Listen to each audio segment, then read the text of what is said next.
Hola a todos y bienvenidos a nuestra primera conversación de ImpactNet, donde nos gustaría hablar un poco sobre políticas públicas y evaluación, y en la que hoy concretamente vamos a discutir la capacidad que tiene nuestro estado de bienestar para dar respuesta a una crisis como es la del COVID-19. La verdad es que nos alegra muchísimo poder inaugurar esta sección con dos colaboradores habituales de KSNet. Por un lado tenemos a Ariana Matre, que es investigadora de doctorado del Instituto Universitario Europeo de Florencia y que es especialista en cómo cambian los estados del bienestar y se adaptan a los cambios de la sociedad. Y por otro a Octavio Medina, asociado senior de Ideas 42, que es una organización sin ánimo de lucro y que se enfoca en aplicar la economía del comportamiento a las políticas públicas y a las ciencias sociales, y experto también en políticas sociales y en economía laboral. Un poco nos gustaría hablar con ellos a lo largo de máximo 30 minutos y un poco conociendo la opinión y la experiencia de los dos sobre la crisis que estamos viviendo, ¿no? Y como decía, qué capacidad tiene nuestro estado de bienestar para dar respuesta ahora, en la situación actual de confinamiento y un poco a futuro. Queremos saber vuestra opinión de las políticas, de los reales decretos que se han presentado hasta ahora, de las medidas que se han hecho, si creéis que van en la dirección adecuada o no. También un tema que creemos muy relevante a tratar es, bajo este título, ¿no?, de que nadie se quede atrás, saber si esto es así, si estas medidas están ayudando a todo el mundo o tenemos colectivos de personas que sí que realmente se nos quedan atrás y cómo podríamos recuperarlas. Y luego un poco también me gustaría conocer vuestra opinión a futuro, ¿no?, de qué cambios han venido aquí y están para quedarse. También tenemos unas preguntas que nos han hecho por Twitter y a través del correo electrónico, que si nos queda un poquito de tiempo discutimos al final. Y nada, para empezar y para contextualizar un poco, hablar de esta crisis que estamos viviendo ahora, que nos puede recordar a muchos, nos puede llevar a muchos a 12 años atrás y a donde estábamos cuando se inició la gran recesión, con ese shock, esa caída de los mercados financieros, pero entendiendo también que estamos en dos contextos muy, muy distintos, ¿no? Que en ese momento, si bien es verdad que hubo un factor externo, que fue esta caída de los mercados financieros, nuestra economía estaba en una situación muy, muy débil, ¿no? Bueno, muy débil, con grandes desequilibrios estructurales internos que tarde o temprano nos hubiesen llevado a una crisis. Hoy no estamos en esa situación, ¿no? Hoy aún no nos habíamos acabado de recuperar de esta recesión, pero nuestra economía no estaba en ese momento. Entonces nos encontramos este shock externo, esta crisis sanitaria, que si bien nos afecta igual a todos, provoca una crisis económica que seguramente no será así. Y hemos visto que nuestro gobierno ha puesto en marcha varias medidas, ¿no?, para poner on hold, para poner en coma, ¿no?, a nuestra economía y a nuestra actividad económica. Y nos gustaría conocer un poco vuestra opinión al respecto de estas medidas, de lo que se ha hecho hasta ahora, es más, menos, lo que se debería haber hecho, lo que puede hacer nuestro estado del bienestar y qué mecanismos tenemos realmente disponibles a nuestra mano para poder dar respuesta a un parón de la economía como el que estamos viviendo. Ari, no sé si quieres empezar tú. Bueno, muchas gracias. Lo primero, por invitarnos a hablar de este tema, que yo creo que es uno de los temas principales en esta crisis sanitaria, más allá de todo lo relacionado con el virus en sí, un poco cómo reacciona nuestro sistema de protección social a una crisis tan inesperada, como decías, que ha sido un poco de un día para otro. El Estado ha tenido que responder a las necesidades de una cantidad enorme de personas. Entonces, a mí me gustaría empezar diciendo que el Estado ha sido capaz de reaccionar de una manera muy rápida. ¿Y cómo hemos sido capaces de hacer esto? Bueno, se ha hecho tanto en España como en la mayoría de países a través del mecanismo más rápido del que se podía responder, que es a través del subsidio de desempleo y de prestaciones por desempleo en general, a través de los ERTEs, a través de flexibilizar un poco los requisitos para acceder a este subsidio, etcétera, etcétera. Se ha conseguido cubrir a un número muy elevado de personas. Sin embargo, el mero hecho de estar utilizando desempleo y medidas en general laborales para responder a esta crisis implica también algo muy característico del estado del bienestar en España, que es que ligamos los beneficios sociales a estar empleado. Entonces, ¿qué pasa con la protección social en este contexto? Y en un contexto con un mercado laboral como el español, muy dualizado, con mucha temporalidad, con muchos empleos precarios, etcétera, etcétera. Que hay mucha gente que no tiene derecho a subsidio de desempleo, que hay mucha gente temporal, que hay mucha gente que se está quedando en paro ahora, hay muchos autónomos y en esta característica estructural de nuestro sistema del bienestar, es posible que no sea suficiente con aumentar las personas que tienen derecho a desempleo, porque es posible que incluso haciendo esto dejemos a otra gente fuera. Pero bueno, esto igual seguimos hablando un poquito más adelante. Sí, Muchas gracias. Sí, muchas gracias también por invitarme. Y sí, bueno, para complementar lo que decía Ariane, tú realmente, claro, cuando tienes una crisis de estas proporciones y tienes que responder a una posible recesión y o depresión, quieres algo que sea un instrumento que sea tanto rápido, como decía Ariane, como a la vez que llegue a la mayor proporción de la población posible, ¿no? Entonces, con estas medidas como la flexibilización del subsidio al desempleo y usar en general el canal del desempleo, tienes lo primero, que es el ser rápido, porque es un instrumento que tienes disponible y que se puede ampliar en cualquier momento. El tema es lo segundo, ¿no? Cómo llegas a la mayor parte de la población posible. Yo creo que esto no es solo algo español. La mayoría de los estados han usado el instrumento del desempleo porque es fácil, ¿no? O sea, tienes la red montada y llega a relativamente bastante gente. Pero claro, el coste que tiene eso es que puedes no llegar a colectivos más vulnerables que quizá, como pasó durante la última crisis, no están ligados al empleo formal, no tienen cobertura o otra serie de motivos, ¿no? Y luego además está el hecho de que al usar el instrumento del desempleo también estás añadiendo costes en el sentido de que si, por ejemplo, aun si lo flexibilizas, si requieres que, por ejemplo, presentar papeleo o demostrar una serie de condiciones para acceder a esta clase de subsidios, le estás poniendo un coste mucho mayor a los hogares de bajos ingresos que quizá, para empezar, tienen menos recursos para informarse, tienen menos recursos para obtener pruebas de esta clase de documentación y es una barrera más que es especialmente grande para ellos, ¿no? Sí, de hecho, un poco en esta misma línea, ¿no? No sé si el nombre oficial, pero un poco toda la comunicación que se ha hecho desde el gobierno de las medidas para la crisis van con este titular, ¿no? Para que nadie quede atrás. Y esto un poco también nos plantea esta situación de quiénes son los vulnerables, ¿no? Y sí que es cierto que la crisis del coronavirus nos ha afectado a todos y ha hecho que muchas personas que hace un mes y medio no se encontraban en situación de vulnerabilidad ahora lo estén, pero también tenemos que pensar en quiénes eran los vulnerables entonces, ¿no? Cuando el coronavirus no estaba aquí, porque de hecho tenemos un gráfico, ¿no? Que muestra datos previos a la crisis del coronavirus y en el que se pregunta a las distintas personas qué capacidad tienen de afrontar gastos imprevistos, ¿no? Y cuando vamos a preguntarle a alguien qué ocurre si durante un mes no entran ingresos en su casa, pues lo que vemos aquí es esto, ¿no? Que básicamente los jóvenes, las familias monoparentales, muy especialmente la gente de bajos estudios, ¿no? Estas personas no tienen capacidad de afrontar un gasto imprevisto. Aquí lo tenemos, ¿no? El coronavirus, un gasto imprevisto o una parada de los ingresos imprevista.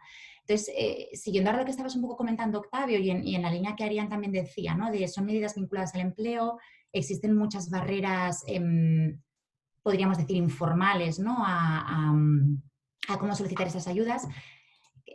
¿Qué sabéis o qué sabemos de quién se está quedando atrás realmente, sí o no? Y también un poco vuestra opinión de qué propuestas, qué mecanismos creéis que sí que se podrían activar para que esto no ocurriese, en el caso que sea así.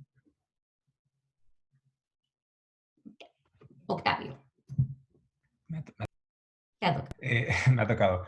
En términos de colectivos vulnerables, yo creo que uno de los grandes costes de la economía de la sociedad española es que nunca acabamos de superar la crisis de 2008 en muchos sentidos, pero especialmente en la de construir un sistema que proteja a los colectivos que se quedaron atrás, bueno, que ya se estaban quedando atrás y que se quedaron atrás especialmente durante la crisis anterior, ¿no? En el caso de España, todo el aumento de la desigualdad de ingresos, la gran parte se debió no a que, digamos, el 1% empezó a ganar mucho más, sino a que el 10% que tenía menos ingresos, sus ingresos se desplomaron aún más, ¿no? Entonces, esos son justamente los colectivos que no están protegidos por los sistemas tradicionales, ¿no? Entonces, tienes, entre ellos están los que nos enseñabas en el gráfico, ¿no? Los trabajadores temporales, la población inmigrante y otros colectivos que igual Arián, como se especializa en el tema, puede desglosar más. Entonces, claro, el tema es cómo crear nuevos instrumentos que sí que protejan o cubran a estos colectivos, ¿no? En Estados Unidos se lleva a discutir, bueno, y aquí también en España con la propuesta de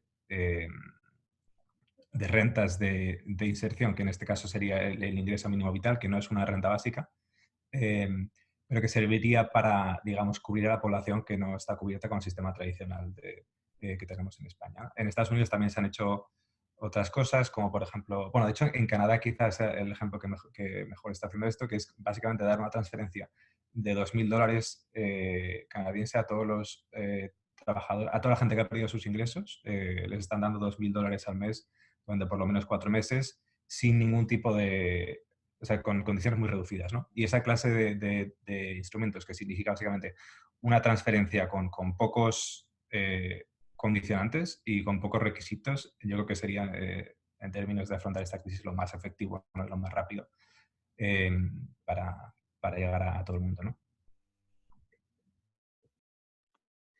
Sí, en general yo estoy de acuerdo con todo lo que acaba de decir Octavio. Al final, bueno, lo que tenemos que pensar es que la respuesta que se ha dado es una respuesta muy centrada en que no colapse la economía y en que no colapsen las familias o las personas durante los días que dura el estado de alarma, ¿no? Entonces, sabemos que el estado de alarma, hoy es jueves, creo, nos deben de quedar 16 días, creo, si se termina finalmente en la fecha en la que creemos que se va a terminar.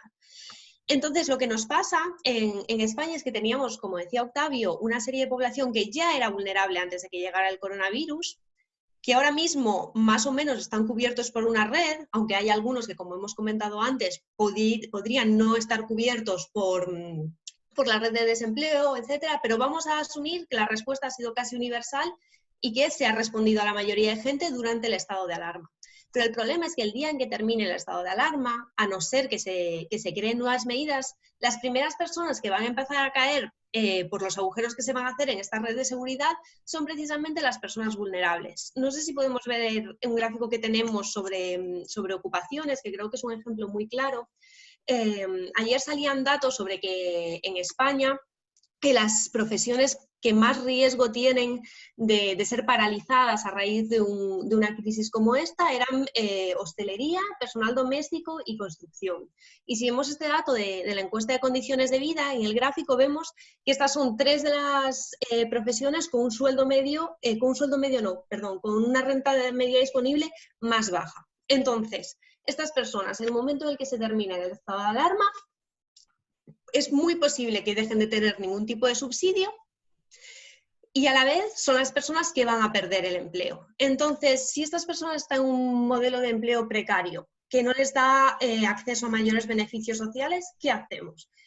Como decía Octavio, una de las soluciones que podrían ser más efectivas por su universalidad es precisamente un ingreso mínimo vital que asegure que, dado que tenemos unos riesgos sociales muy diversificados, que tenemos grupos muy distintos en los que podemos incluir, pues como decíamos, migrantes, madres solteras, jóvenes, gente con empleos precarios, la única manera de cubrir a todos estos grupos y que no sea hacer un montón de políticas que al final sea imposible cumplir a nivel de requisitos y que no sabemos para cuál cumple los requisitos y para cuáles no. Es decir, sabemos que hay una serie de personas vulnerables, sabemos que es una situación en la que no podemos responder de manera específica, creamos una prestación universal en la que si tú no tienes los recursos necesarios, vas a poder pedir esta prestación sin un montón de requisitos que hagan que sea muchísimo más difícil y más difícil aún para las personas con pocos recursos pedirla.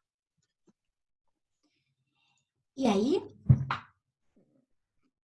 temporalidad, ¿no? Porque ahí un poco la duda que me queda es, estamos hablando de muchísimas medidas distintas, ¿no? Y tú, Ari, ahora lo decías, ¿no? O sea, el objetivo ahora está claro, ¿no? O sea, el objetivo ahora es que las familias no colapsen, tú lo has dicho. El objetivo ahora es meter mucho dinero para mantener esta economía completamente congelada y que no se nos caiga nadie por estos agujeros, ¿no? Una vez esto acabe, una vez acabe el estado de alarma, ya veremos cómo, digamos que la política económica ahí también está clara, ¿no? Reactivar la economía al máximo, o sea, irnos a estímulos para que todo se pueda poner al día lo máximo posible. ¿Qué ocurre con las familias? ¿No? ¿Qué ocurre ahí con la política social? Y habláis de varias medidas aquí, no lo habéis comentado, pero también todo el tema de los alquileres, ¿no? De las políticas de alquileres, y me da un poco la impresión de igual que hablábamos antes de viejos vulnerables y nuevos vulnerables, hay muchos debates que esta crisis nos trae que ya estaban ahí, ¿no? Y de hecho yo creo que hay una parte interesante de experimento social de repente, pues muchos de nosotros vernos en un ERTE y vernos qué ocurre, cómo sobrevivir con el paro y cómo sobrevivir no sabiendo dentro de los 6 meses qué pasará. Y también, y Ari, esta pregunta también va más para ti, con temas de conciliación, ¿no? De repente nos encontramos con todos estos niños en casa sin poderlos sacar a ningún lugar. Y bueno, nosotros que hemos trabajado en estos temas, ¿no? De qué ocurre en los veranos con las familias más vulnerables, que no pueden llevar a los niños a ningún lugar, pues es exactamente lo que estamos viviendo. Me gustaría haceros un poco una pregunta, porque parece que hay como mucho consenso de qué medidas durante la crisis, durante el estado de alarma, se tienen que llevar a cabo, pero ¿cuánto de todo esto nos tenemos que quedar a futuro, ¿no? Y ahora hablabais del ingreso mínimo vital y Octavio comentaba esta medida, ¿no? De ingresemos ahora una cantidad muy rápida de dinero a todas las familias y veamos el año que viene quién ha perdido y quién no y devolvámoslo. Vale, o sea, ¿cuántas de estas rentas básicas, ingresos mínimos, políticas de alquiler, políticas de conciliación, son ahora estos meses de crisis? ¿Y cuántas vosotros creéis que deberíamos quedarnos y que supondrían un cambio de nuestro estado de bienestar? A ver, yo creo que, a ver, hay políticas, por ejemplo, lo que comentaba Octavio, de un ingreso rápido que nos puede solucionar muchas cosas durante 3 meses y que probablemente nos solucionarían cosas para toda la población, evitando problemas de los que estábamos comentando antes. Pero esto es una solución temporal. De cara a qué puede pasar dentro de unos meses, dentro de un año, cómo puede afectar esto más estructuralmente al estado del bienestar, yo creo que aquí hay que poner un poco el acento en el hecho de que tanto la crisis económica que empieza en 2008 como esta que estamos viendo empezar más o menos en directo, lo que hacen no es crear vulnerabilidades, sino de alguna manera acentuarlas. Entonces, las personas que ya estaban teniendo problemas para que el estado del bienestar cubriese sus necesidades por quedarse de alguna manera fuera de los requisitos que tenemos planteados, se quedan más fuera aún y tienen más complicaciones. Entonces, en un contexto en el que los riesgos cambian cada vez más, ya no podemos pensar simplemente que con tener unas pensiones que nos ayuden en la tercera edad y un desempleo que nos ayude en el momento en el que nos quedamos en paro es suficiente, porque tenemos situaciones muy específicas. Entonces, igual hace 20 o 30 años, desempleo y pensiones eran suficientes para crear una red universal, pero ya no lo es. Entonces, yo creo que tenemos que repensar qué significa la universalidad en este contexto y dadas las necesidades que tiene la población a día de hoy y dado cómo vemos que las crisis afectan a estas necesidades, y creo que puede ser efectivamente una oportunidad para dejar de tener un estado del bienestar que solamente funcione como respuesta al desempleo y un estado del bienestar que vaya hacia un carácter más universal de cubrir necesidades mucho más diversas. Sí, Octavio, no sé si quieres... Sí, en términos de... Sí, yo estoy de acuerdo con todo lo que ha dicho Ariane y creo que algo de lo que podría, tampoco quiero ser demasiado optimista, pero algo que se ha visto es que personas que quizá antes no se habían visto en situaciones como las que describía Elena, de crisis económica, de no poder pagar el alquiler, de perder el trabajo un día para el otro y no tener acceso al seguro de desempleo. Ahora el porcentaje de población que ha estado en esta situación ha aumentado a consecuencia de la crisis, ¿no? Y de repente, por ejemplo, en Estados Unidos se está viendo que un montón de gente que antes igual se podía pagar las facturas médicas, ahora ya no pueden. Y de repente se dan cuenta de que quizá la idea de tener un seguro médico con opción pública o accesible sí que es algo en lo que vale la pena invertir, ¿no? Entonces, quizá como ocurrió en otras crisis, se pueda ver algo más de la coalición que está a favor de esta clase de políticas de protección, de instrumentos más innovadores, aumente, ¿no? Es una de las posibilidades, no digo que vaya a ocurrir, pero podría ser algo de las opciones. Yo confío más, por ponerle un toque más, más pesimista, en que quizá algunos de los instrumentos que estemos creando ad hoc para esta crisis, como las transferencias directas que antes ni siquiera se habían contemplado, se queden por pura inercia institucional, ¿no? Porque básicamente una vez que creas un programa o una institución es mucho más difícil quitarla que mantenerla, ¿no? Entonces quizá a la larga nos beneficiemos, como a su día ocurrió, ¿no? Con los primeros programas de seguro de desempleo y de pensiones que se veían como alguna prueba, algún experimento temporal y que al final se acabaron quedando y extendiendo al resto de países. Sí, sí, bueno, de hecho es un poco lo que dices, ¿no? Si hacen, digo 6 meses por decir una fecha, pero si hace nada nos hubiesen dicho que tendríamos a Trump o a Boris Johnson hablando de formas distintas de rentas básicas, yo creo que nos hubiese costado un poco creerlo, ¿no? Y de hecho esto es una pregunta que tanto en Twitter como por mail nos han hecho de distintas maneras, ¿no? De hasta qué punto creéis que esto realmente es una... Ahora un poco Octavio ya lo estabas contestando, ¿no? Pero ¿qué pistas podemos tener para saber cuánto de esto se quedará en el tiempo, ¿no? Si esta crisis es realmente una ventana de oportunidad y un poco separando aquí dos cosas, ¿no? Tanto un consenso político, ¿no? Como el que hablamos, ¿no? De estos líderes diciendo, bueno, pues quizás sí que es necesario tejer algún tipo de red, como también de un consenso social, ¿no? De hasta qué punto experimentar en carne propia este tipo de situaciones nos puede llevar a replantearnos ciertos mecanismos, como tú decías, ¿no? Como la propia creación del estado de bienestar moderno como ahora lo conocemos, que también salió de una situación similar, ¿no? ¿Cuánto creéis que este shock va a suponer en una percepción estable de la ciudadanía de que son necesarios mecanismos de este tipo? Yo en este sentido, igual peco de optimista, pero creo que es un momento para el que estamos ya siendo pesimistas con muchísimas cosas y precisamente en este tema del apoyo de la ciudadanía y de la demanda política hacia más estado del bienestar y más protección, creo que es precisamente un punto en el que tenemos motivos para ser optimistas. Por una parte, algo... Realmente no es algo positivo, pero una consecuencia positiva de algo muy negativo es que el coronavirus es algo que nos está afectando a todos a nivel sanitario. Entonces, estamos en un contexto en el que absolutamente toda la población es consciente de la necesidad de tener un sistema sanitario fuerte y en el que en España precisamente creo que todos somos conscientes de que es la única manera, de alguna manera, de salir de esta crisis sanitaria, ¿no? Y España ya es un país donde cosas como la sanidad, como la educación pública, son instituciones bastante sólidas y que forman parte un poco de la idea de país que tiene mucha gente. Y tenemos unos niveles de apoyo a este tipo de políticas especialmente altos. Y además, no sé si tenemos un gráfico por aquí también para comentaros que yo creo que España es un país bastante fértil cuando se trata de vamos a demandar más políticas sociales, vamos a salir de esto pidiendo que haya más protección.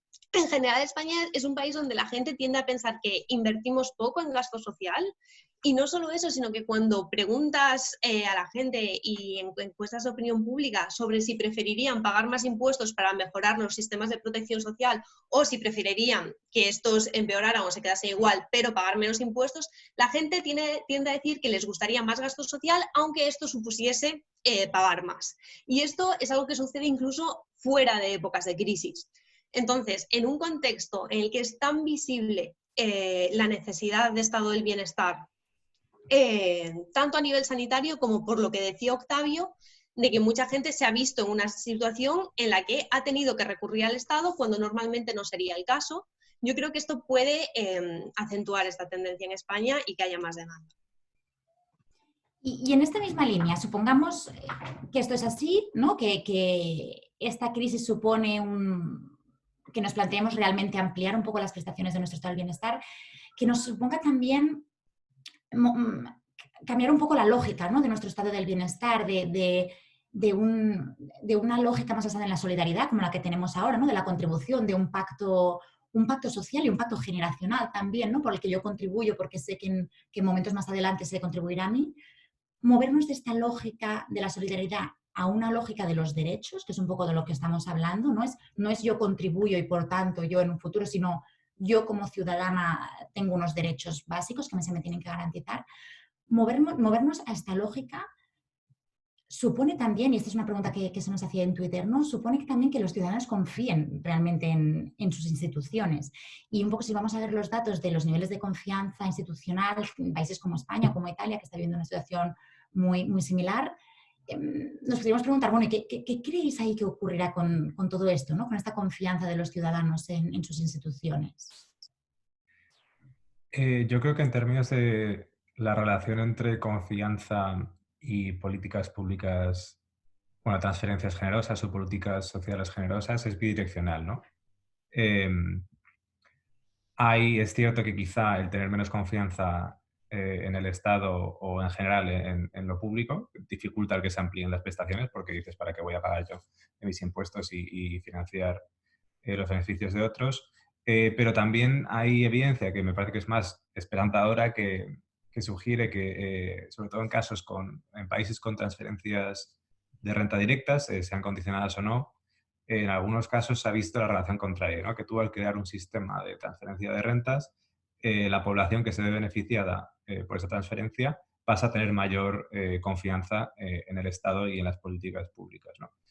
Lo cual tiene sentido porque es una prueba de que el Estado funciona, ¿no? Si tú de repente empiezas a recibir una transferencia y eres un hogar de bajos ingresos, esto en cierta medida demuestra tanto que el Estado tiene capacidad para responder como que además le importan tus necesidades.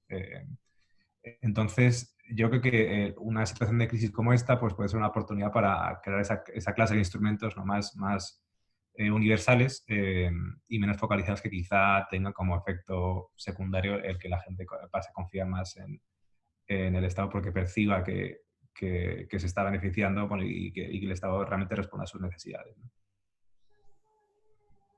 Sí. Ari, no sé si quieres añadir algo. No, creo que la verdad añadiría exactamente lo mismo que acaba de decir Octavio, así que creo que lo ha explicado él bastante bien. Es verdad que tenemos evidencia que nos dice que efectivamente podrían empezar a confiar más los ciudadanos en un contexto en el que el Estado está respondiendo y generando respuestas a sus necesidades, así que esperemos que vaya a ser el caso. Perfecto. Bueno, pues no querríamos extendernos más de esta media hora un poco que teníamos pactada. Agradeceros muchísimo a vosotros dos por estar aquí, por compartir vuestras ideas y, bueno, disculpad por los fallos técnicos también con los gráficos. Y nada, que es un placer un poco en esta situación, yo creo, tener ciertos espacios, ¿no? Un poco de reflexión y de calma y sobre todo de ideas a futuro, ¿no? A la recuperación, a ver cómo estamos ahora, pero a construir un poco esta sociedad que saldrá después del coronavirus. Nada, muchas gracias y nos vemos en la siguiente. Gracias. Gracias a vosotras.